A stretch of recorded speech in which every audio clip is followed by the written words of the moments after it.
Okay, so here we are at Lemhi at L1 diversion.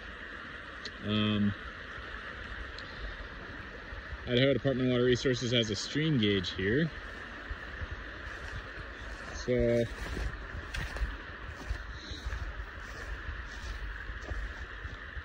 here's the post and the box that houses all the electronics, and then a solar panel to keep it powered.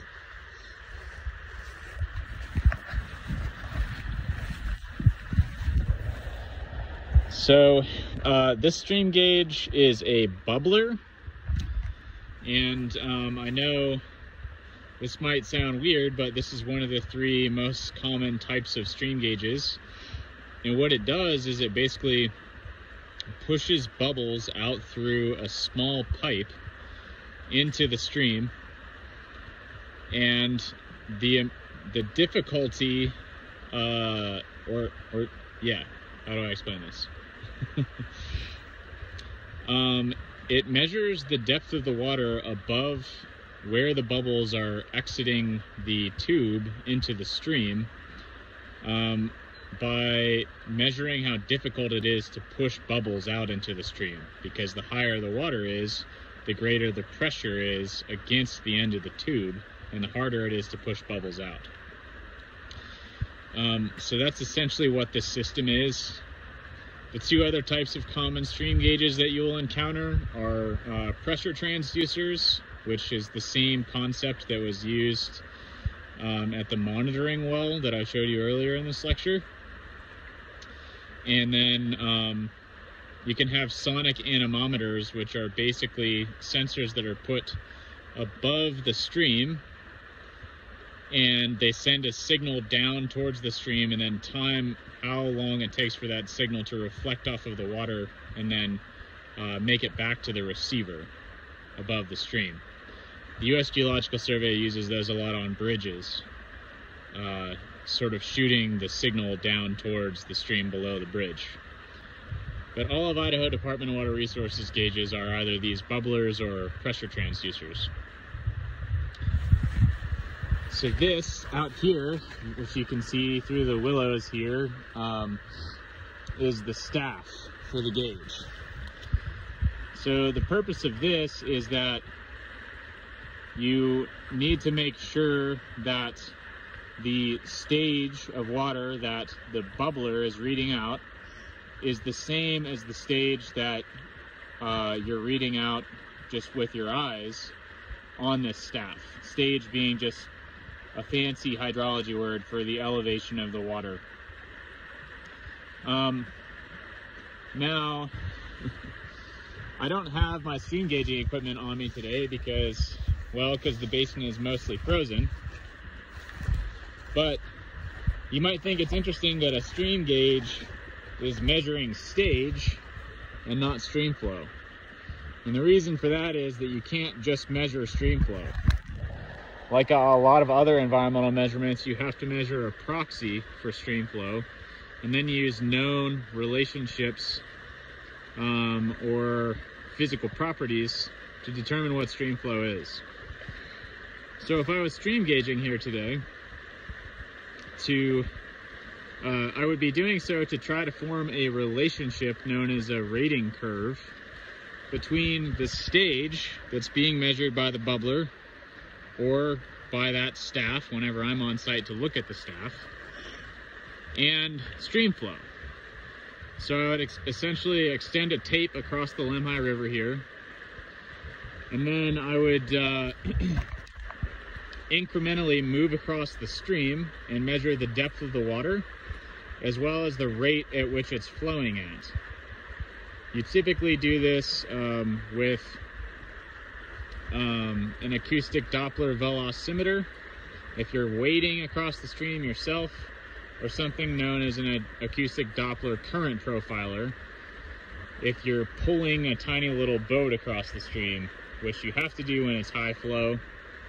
And the acoustic Doppler current profiler is actually sort of newer technology that can get you a little bit better data when you can use it.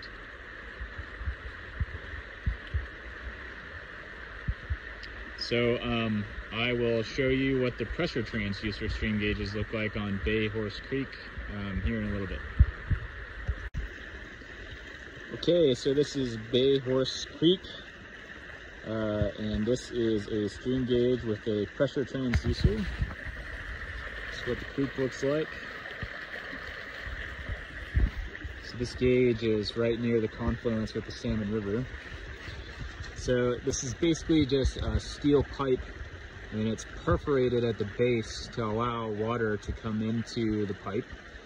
And inside there's a pressure transducer, similar to the one that we used at the well that I showed you earlier in this lecture. Except this one is vented, which means that it adjusts for atmospheric pressure.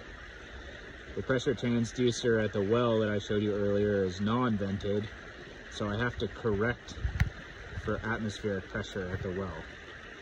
So I'll pull the transducer out and we'll take a look at the data. This is the staff right here, similar to what we had at the Lemhi at L1 bubbler gauge. And you can see that it's encrusted in ice, just like the one on the Lemhi. So you can't actually read the staff right now, which is why I'm not taking a stream flow measurement and just collecting data. So, as commonly occurs during field work, you have complications. And the complication this time is that the transducer is lodged in ice inside that pipe. So I will not be pulling it out to collect data right now. But I will show you what the data looks like in a PowerPoint slide later in this presentation. And I will also show you what the Bay Horse Creek flowing into the Salmon River looks like right here.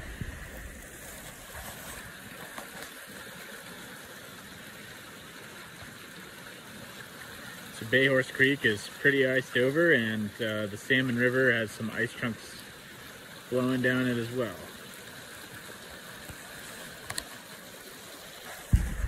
I also just passed some rams or bighorn sheep in Challis on my way to this location from salmon, which I'll be sure to share in the presentation.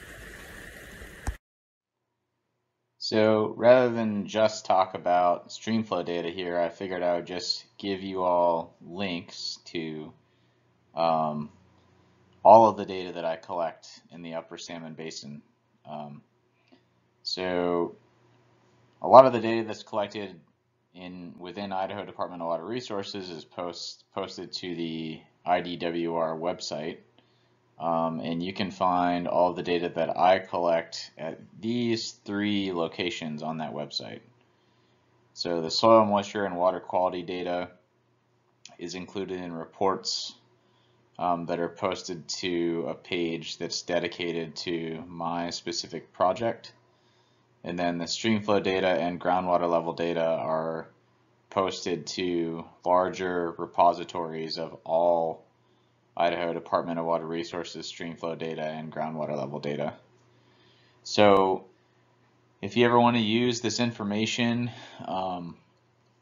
for any coursework or any work related to working in the field of geology, or even just out of personal interest, or if you're into outdoor recreation and you want to know what the stream flow is somewhere, for example, please feel free to use these resources as they are made available to the public. And the point of me collecting this data is for folks to use it, so please help yourselves. So I'll show you the Idaho Department of Water Resources streamflow data repository, just as an example real fast. So this is all the stream gauges that we have in the state. I'll head up here to the Lemhi Basin and show you some of mine that I maintain. So let's see, the stream that I stopped at to show you the soil moisture pits. Here is Holly Creek, which is this location. So you can just click on this. It's Holly Creek, latitude and longitude, and then you can access either daily streamflow data or 15-minute streamflow data dating back to different periods of time. Right now I've worked up the record through 2019. 2020 should be posted shortly here. But let's take a look at the data.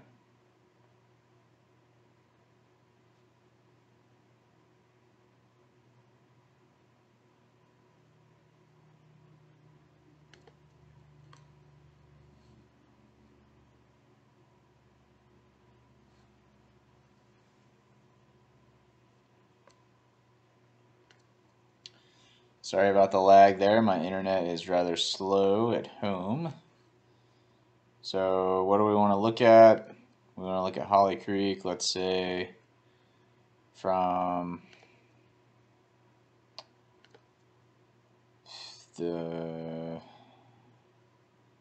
from January 1st, 2018 to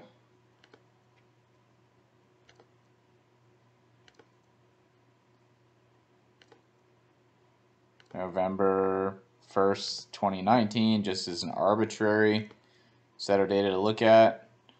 And then we'll draw up a chart.